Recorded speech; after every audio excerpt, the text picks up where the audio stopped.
The fundamental religious principle is the sanctity of life. Uvacharta b'chaim laman tichye. Choose life so that you and your offspring may live. Every other religious principle flows from this foundational truth. Every life is precious. Every life is sacred. Jewish sages taught that to save a person's life is akin to saving the world, and to destroy a life is akin to destroying the world. Whoever sheds blood destroys the image of God, the rabbis teach. Our basic moral requirement is to preserve life. And while each human life is sacred and equal in the sight of God, our heaviest obligation is to safeguard the lives of our children, those who are dependent on us and who cannot protect themselves. What does it say about a country that cannot even protect its children? The massacre of 19 9 to 11-year-olds and two of their teachers in Uvalde is only the latest example of a volcano of violence. Over 1,500 children under the age of 18 were killed by gun violence last year.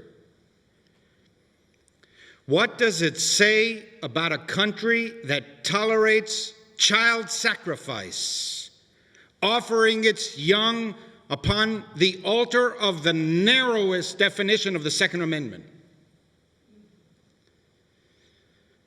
What kind of political ideology would fight so hard to protect a zygote, insisting that life begins at fertilization? Fertilization.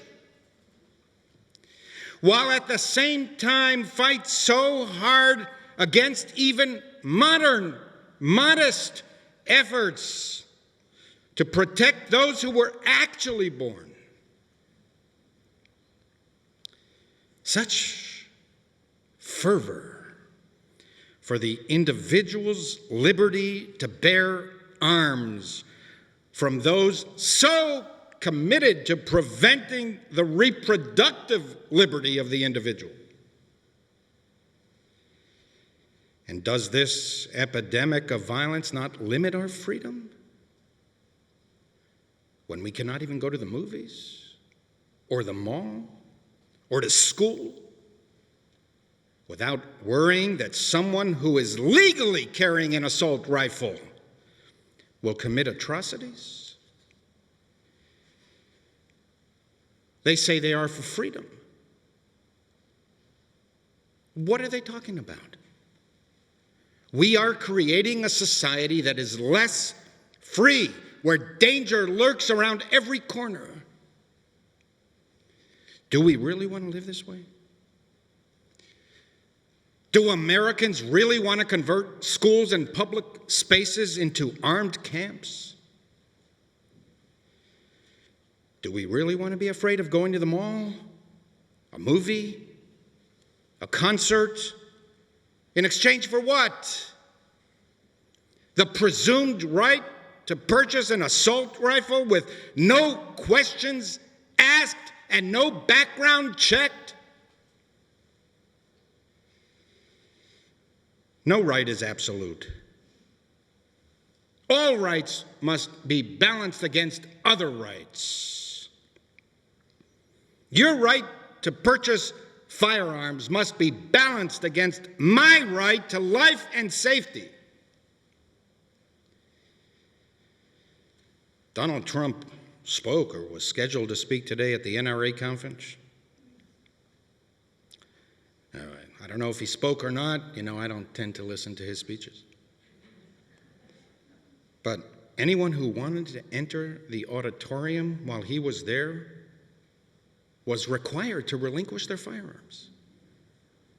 No guns were allowed in the room where Donald Trump speaks at the NRA conference, for God's sake. They themselves limited, regulated the right to bear arms at the NRA convention. And what is the solution that they offer to this epidemic of gun violence that kills over 100 people a day in our country? More guns. The only thing that stops a bad guy with a gun is a good guy with a gun. That's it.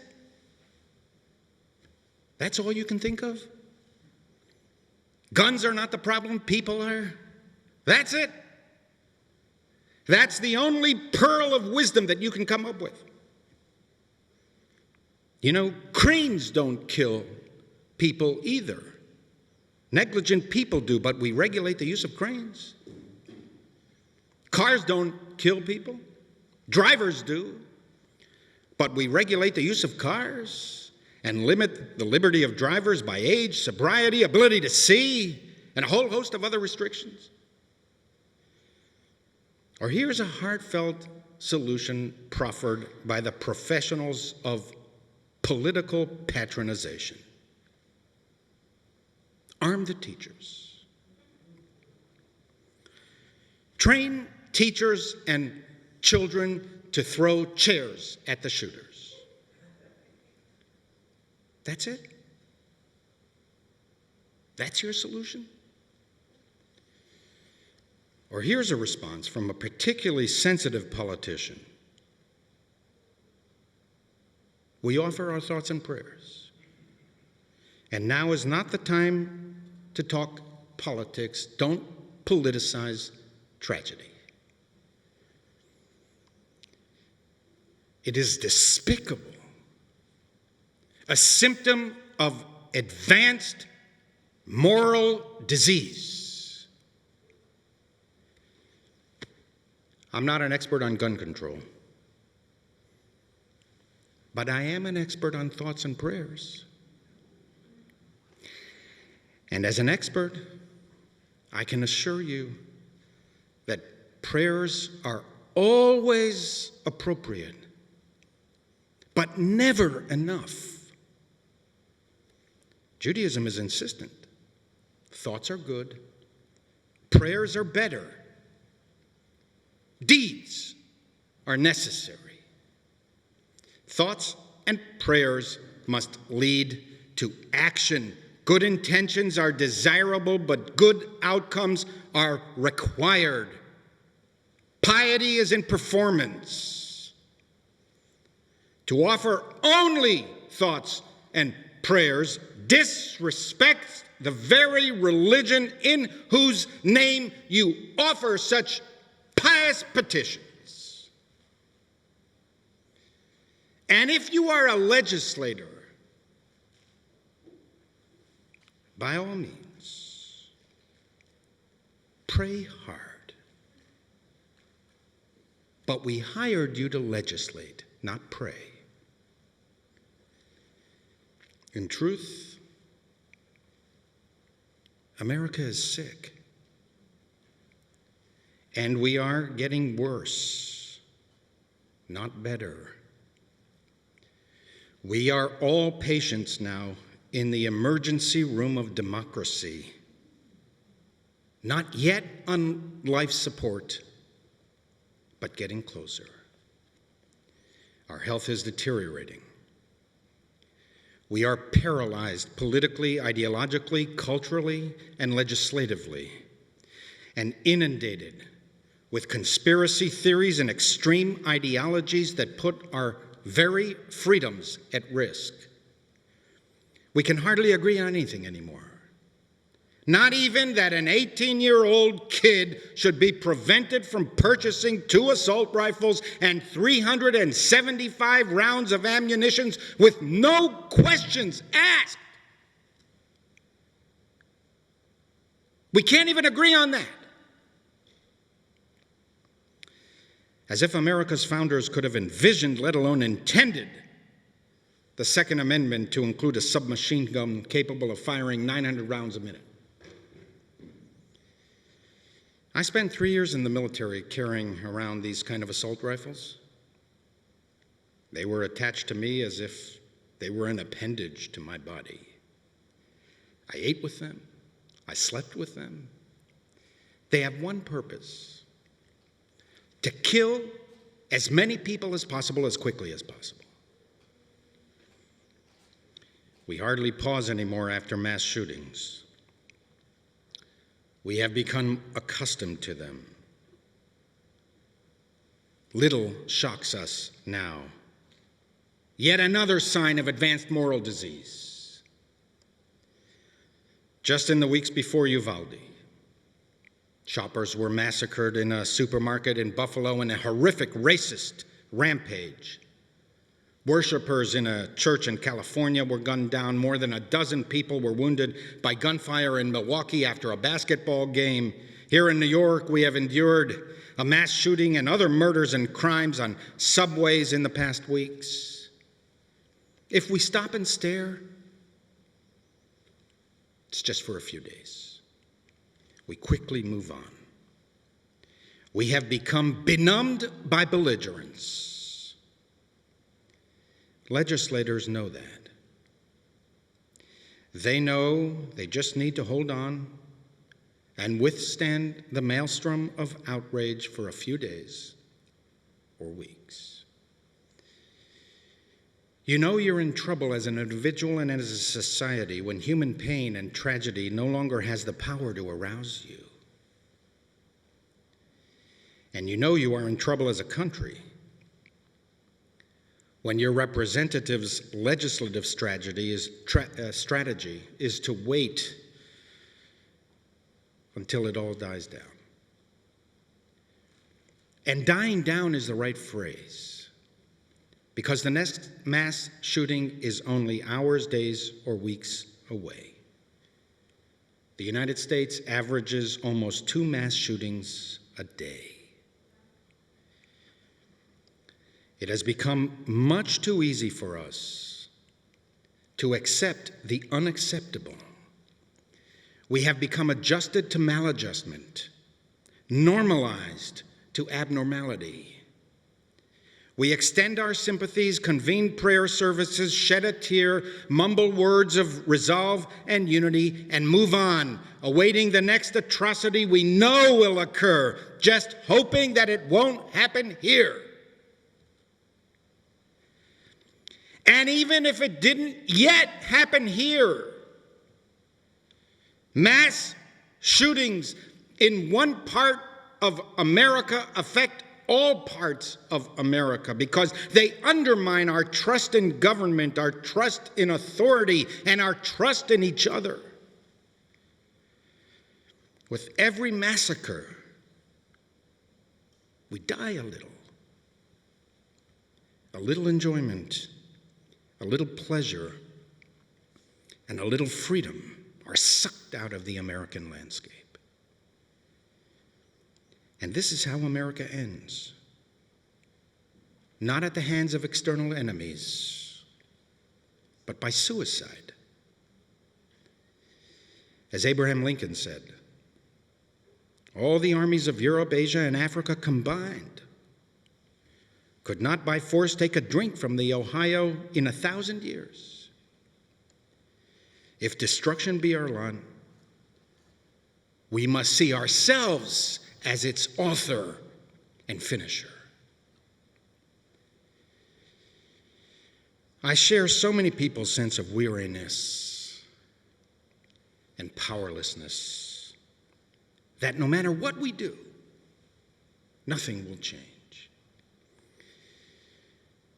We must fight against this impulse of hopelessness. Despair is corrosive to the human spirit. Look for ways to be inspired. Our congregants, Jason Odell Williams and Charlotte Cohn, will be presenting a reading of Jason's brilliant play. The two of them are here sitting with us today. Church and State. On Tuesday, June 7th at 8 o'clock here at Stephen Wise. Come and be inspired. And don't despair. Remember, social gains are rarely easy and never permanent. Progress, like gay rights, minority rights, the rights of women to make decisions for themselves on matters affecting their own bodies, these advances have been fought for indefinitely. There is no relaxing, only perpetual vigilance. We must continue to believe that while the moral arc of the universe is long, it bends towards justice. Perhaps there is some reason for some hope that some progress will be made in the aftermath of Uvalde. There is some talk about modest red flag and background check measures that might find some consensus in Congress. If so, we should take what we can get now. Even modest measures will save lives, while continuing to fight for more substantial firearm regulations on assault rifles, magazine capacities, and mental health measures. Few gun control advocates seek to take all guns away from law-abiding citizens. It is about limiting access to firearms from those who want to use them to murder.